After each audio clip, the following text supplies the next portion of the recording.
রাজনৈতিক সমর্থন যদি না থাকে তাহলে তো প্রশাসন আপনাকে সাহায্য করবে না। 5ই আগস্টের কাঁধে বন্দুক রেখে বলা হচ্ছে 5ই আগস্টের পর থেকে সবকিছু হচ্ছে। আমি বহুল আলোচিত সাদা পাথরের সমস্যাটাতে চলে যাই।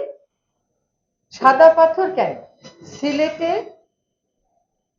6টি এরকম পাথর মহল থেকে নির্বিচারে পাথর উত্তোলন কিন্তু চলছে। আমার প্রথম মামলা করা হচ্ছে 2009 সালে। তারও ধরেন 2 বছর আগে থেকে এরকম চলছে। এটা কিন্তু 2025-এর কোনো ঘটনা না, এটা এতদিন যাবৎ চলে এসছে। কিছু কিছু পত্রিকা লিখেছে, বেশিরভাগ পত্রিকা বেশিরভাগ গণমাধ্যম এটাকে খুব গুরুত্ব সহকারে প্রকাশ করে নাই, এটাই বাস্তবতা। এমনকি স্থানীয় পর্যায়ের অনেক পত্রিকাই যথেষ্ট গুরুত্ব সহকারে এটা প্রকাশ করে নাই বা করতে পারে নাই, করতে দেওয়া হয় নাই। এখন মামলা মোকদ্দমা করে বহু ঘাট পার হয়ে যখন আমরা এটা বন্ধ করতে পারলাম ধরেন 2020 সালের দিকে, দুটো জায়গায় বন্ধ করতে পেরেছিলাম একদম পরিপূর্ণভাবে। একটা হচ্ছে পিআইন ডাউকি, যেটাকে আমরা জাফলং বলি, এবং বাকি 6টাতেও সরকার যেহেতু বলেছিল পাথর উত্তোলন করা হবে না, সেজন্য বন্ধ ছিল। এবং সরকারকে এই কথাটা বলাতে, রাজনৈতিক এই সদিচ্ছাটা আনতে মামলা মোকদ্দমা থেকে নিয়ে শুরু করে অ্যাডভোকেসি পর্যন্ত সবই করা হয়েছিল, যা সকল দালালি কাগজ সংরক্ষিত।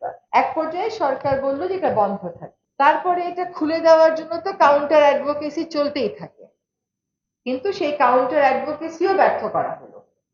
তারপরে হলো আসলো 5ই আগস্ট। এখন 5ই আগস্টের কাঁধে বন্দুক রেখে বলা হচ্ছে 5ই আগস্টের পর থেকে সবকিছু হচ্ছে। কতগুলো সহজ ইকোনমিক ক্যালকুলেশন দেখেন। কোন কোন পত্রিকায় বলা হচ্ছে 232 কোটি টাকার পাথর, কোন পত্রিকায় বলা হচ্ছে 300 কোটি টাকার পাথর। সিলেটের পাথর মহলগুলো ইজারা দিয়ে সিলেটের পাথর মহলগুলো ইজারা দিয়ে 5 বছরে 2014 থেকে 19-এ সরকার কত কোটি টাকা পেয়েছিল একটু খোঁজ করবেন। 5 বছরে সরকার 40 কোটি মতন টাকা পেয়েছিল। আর প্রশাসন থেকে বলা হচ্ছে 3 বছরের মধ্যেই, 3 দিনের মধ্যে, 5 থেকে 8ই আগস্টের মধ্যে নাকি সকল পাথর লুটপাট হয়ে গেছে। সেগুলোর দাম বলা হচ্ছে 500 কোটি, 300 কোটি, কেউ বলছে 1000 কোটি। তাহলে ওই 5 বছরে সরকারের যে রাজস্ব আদায়, এটা কি কোনো যুক্তিতে টিকে?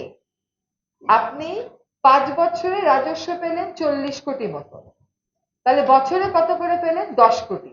আর ও 3 দিনে লুটপাট করে নিল কত কোটি? তার মানে যেই পরিমাণ পাথরের মূল্য, তার সাথে সামঞ্জস্য রেখে কোনোদিনও এটা রাজস্বটা আদায় করা হচ্ছে না।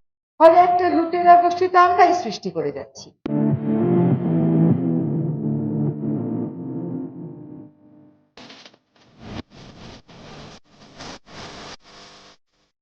রাজনৈতিক সমর্থন যদি না থাকে তাহলে তো প্রশাসন আপনাকে সাহায্য করবে না। প্রশাসন যদি আপনাকে সাহায্য না করে, এটা তো কোনো একক ব্যক্তি বা একক উপদেষ্টার পক্ষে বসে বসে নদী দখলকারী স্থাপনা ভাঙা সম্ভব না, এটা প্রশাসন ভাঙবে। পাথর উত্তোলন অবৈধভাবে রোধ করা প্রশাসন করবে। সেখানে প্রশাসনের ওই রাজনৈতিক সমর্থনটুকু লাগে, যেটা আমরা বারবার নদীর ক্ষেত্রে, জলাশয়ের ক্ষেত্রে দেখেছি, সেটা একেবারেই অনুপস্থিত। এবার আসি, সাদা পাথরে আমরা সফল হলাম যখন জনগণ এটার বিরুদ্ধে একভাবে কথা বলা শুরু করলো। জনগণের কাছে আমাদের একটা আহ্বান, শোনেন, রাজনৈতিক সরকারি বলেন আর আমাদের মতন অন্তর্বর্তী সরকারি বলেন, জনসমর্থন পেলে যে কোনো কাজ এগিয়ে নিতে সকলের জন্যই সুবিধা।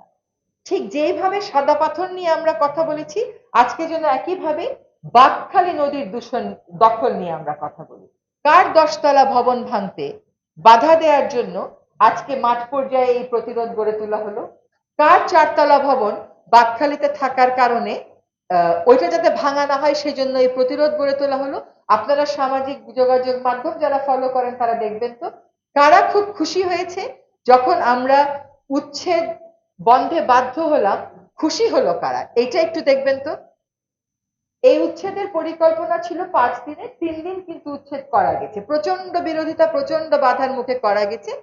মাঝখানে একদিন আর গতকাল উচ্ছেদটা করা গেল না। তার অর্থ এই না যে উচ্ছেদ থেমে গেছে, উচ্ছেদ হবে। বাঁকখালী নদীকে আমরা অবশ্যই দখল মুক্ত করব। সেজন্য আমরা রাজনৈতিক সমর্থন যেন পাই, প্রশাসনিক সমর্থন যেন পাই, সেটাও দেখতে হবে। আপনারা যদি প্রথম 3 দিন বাঁকখালী নদীর উচ্ছেদ দখল উচ্ছেদটাকে ফলো করে থাকেন, দেখবেন যে আইন শৃঙ্খলা রক্ষাকারী বাহিনী সর্বোচ্চ প্রস্তুতি নিয়ে সেখানে গেছে। যখন জনগণের সমর্থন থাকে, যে সরকারই ক্ষমতায় আসুক না কেন, সেই সরকার কিন্তু বাধ্য হয় জনগণের চাপের মুখে সঠিক সিদ্ধান্ত নিতে। কাজে জনগণকে সবসময় জলাশয় রক্ষায় ঐক্যবদ্ধ থাকতে হবে এবং তার সমর্থনটা তাকে প্রকাশ করতে হবে। যদি মূলধারার গণমাধ্যম প্রকাশ নাও করে রাজনৈতিক বিবেচনায়, এখন তো সামাজিক যোগাযোগ মাধ্যম আছে, সেখানে আপনারা মতামত লিখবেন, সেখানে আপনারা প্রতিবাদ দিবেন, ঠিক যেভাবে আপনারা সাদা পাথরের প্রতিবাদ দিয়েছিলেন বলে আমাদের পক্ষে কাজটা সহজ হয়েছিল।